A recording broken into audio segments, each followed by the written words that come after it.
দাকুপে এমপিভুক্ত শিক্ষকদের ৩ দফা দাবি আদায় ও ঢাকায় হামলার প্রতিবাদে মানববন্ধন।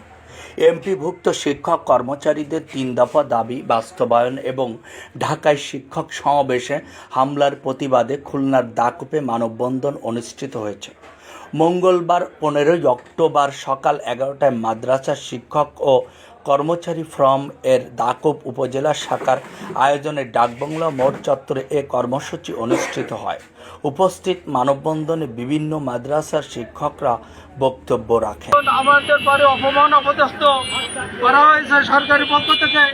এই অপমান অপদস্থের কারণে আমরা এটাকে তীব্রভাবে নিন্দা ও আমরা ধিক্কার জানাচ্ছি।